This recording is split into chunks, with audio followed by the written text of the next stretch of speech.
Big news of the day of the week. Former President Donald Trump found guilty on all 34 counts of falsifying business documents stemming from hush money payments made to adult film star Stormy Daniels. With the verdict, Trump is now the first former president to be convicted of a crime like this in American history. And not only is this a historic moment, but the verdict could have a major impact on the 2024 race for the White House going forward. Let's get some insight this morning. Political and legal analyst Dr. Eric Claville is here in the studio with us this morning. That verdict came down about, 14 hours ago now. Your initial reaction to what the jury came back with? Well, Blaine, personally, I wasn't surprised at the outcome of this particular trial.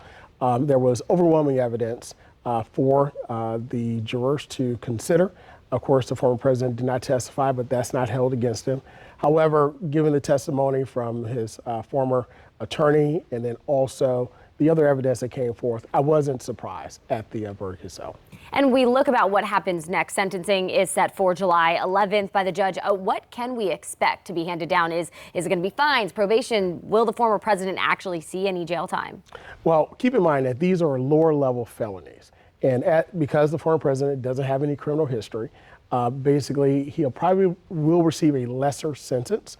Of course, 4 years max in prison is what he can receive maximum.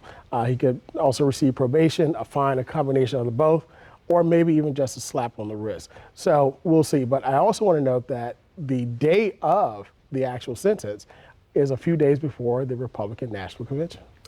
Everything happening so close, and it's going to have an impact certainly on voters. But the question is, what kind of impact? I guess it really just depends on which side of the political aisle you're on, is how you feel about this. Well, not only that, but this is definitely an unprecedented year for the election. We have two of the oldest candidates running for president. We have two candidates it's basically the rematch also. And not only that, but we have so much going on, not just domestically, but internationally, that's really going to speak to this election. According to the polls that I've looked at as early as this morning, from The Economist to 538, former President Donald Trump is still leading in the polls. Now, of course, this is within the margin of error, so this race is statistically at a dead heat.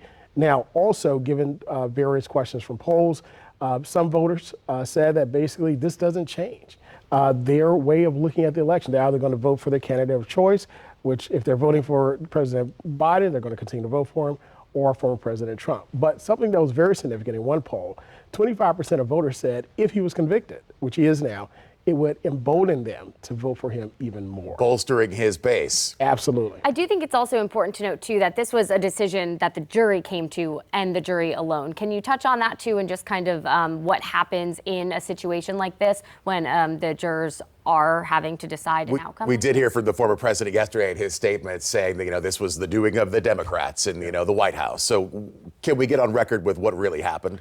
Well, of course, this is definitely vintage Donald Trump to provide dog whistles to his supporters and also to try to spin things. So that is not surprising.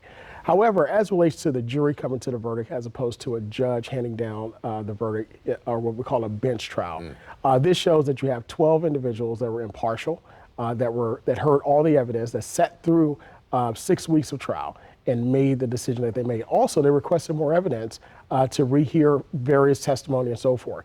So the fairness of it, the fairness of the justice system shows that no matter who you are, what office you held, it still works the same. And we expect to hear from the president, or former president, later today, I believe 11 o'clock. 11 o'clock this morning. So we'll keep that coverage for you on WTKR.com throughout the day. As always, Dr. Eric Claville, thanks so much for providing your insights on yet another major story that we're covering here at News 3 this morning at 6:36.